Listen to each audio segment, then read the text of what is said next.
báwọn eléyìí ṣe fìbọn gba ọ̀kadà tán lákùútè ni wọ́n há.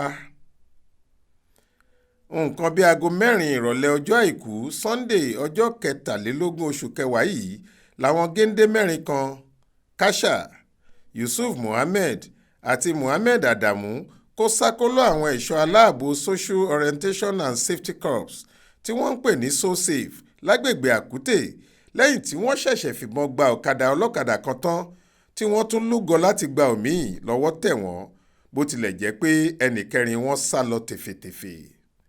olùdarí ètò ìròyìn so-safe nípínlẹ̀ Ògùn Moruf Yusuf nínú àtẹ̀jáde kan tó fi ṣọwọ́ sáláròyé lọ́jọ́ ajé Monday yìí sọ pé ó ti pẹ́ táwọn adigunjalè yìí ti ń han àwọn èèyàn agbègbè ìṣẹ́rí sí àkútè léèmọ̀ pàápàá àwọn tó ń gun ọ̀kadà níbẹ̀ bí wọ́n ṣe ń jà wọ́n lólè owó àti dúkìá ni wọ́n tún ń jí ọ̀kadà gbé sá lọ tí wọn ò sì rí wọn mú.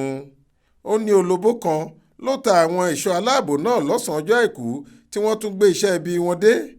ẹnìkan ló tẹ area commander so-safe ẹ̀ka ti ìṣẹ́rí Olúwarótìmí Ìgè láago láti fi ìṣẹ̀lẹ̀ náà tó létí ni wọ́n bá bẹ̀rẹ̀ sí tọpasẹ̀ àwọn gbéwìrì ẹ̀dá yìí. lẹ́yìn tí wọ́n ti lọ tọ́jú ọ̀kadà tí wọ́n jí gbé síbì kan tán níṣe làwọn afurasí yìí tún dọ́gbọ́n ṣe bí èrò tó fẹ́ gun ọ̀kadà. 3 ni wọ́n, ọ̀tọ̀ níbi tí ẹnì kẹrin wọn farapamọ́ sí ní tiẹ̀.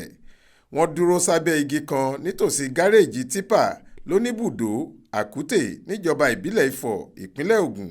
wọ́n ń wo ọ̀kadà míì tí wọ́n fẹ́ jí gbé. ibẹ̀ làwọn ẹ̀ṣọ́ so-safe ká wọn mọ́. nígbà tọ́wọ́ bà wọ́n tí wọ́n yẹ ara wọn wò ìbọn àgbélẹ̀rọ pónpó 2 ni wọ́n bá, kátìríìjì ọta ìbọn tí wọn ò tí ì yìn 3, irin gbọọrọ kan tí wọ́n fi ń ṣe ẹni tó bá wọn ṣagídí ní ṣùtá àti ọ̀pọ̀lọpọ̀ oògùn abẹnugọ̀ngọ̀ ni wọ́n ń kó kiri.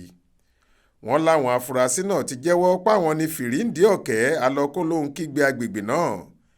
Kasha ní ojúlé 20 òpópónà Omega nílùú Oníbùdó lòún ń gbé. ìlú Oníbùdó náà ni Yusuf ń gbé. Àdàmú ní ilé tiẹ̀ yàtọ̀, abẹ́ bíríìjì kan ní àkútè lòún fi ṣẹlé. wọ́n ti ṣètò láti fa àwọn afurasí yìí lé iléeṣẹ́ ọlọ́pàá ìpínlẹ̀ Ògùn lọ́wọ́ kí wọ́n lè túbọ̀ ṣèwádìí tó lọ́ọ̀rìn nípa wọn kí wọ́n sì fojú wọn balẹ̀-ẹjọ́ níbi tí wọn yóò ti fi mú kàtà òfin láìpẹ́. Faith Adébọlá ló ń ròyìn fún iléeṣẹ́ tẹlifíṣàn Aláròye online.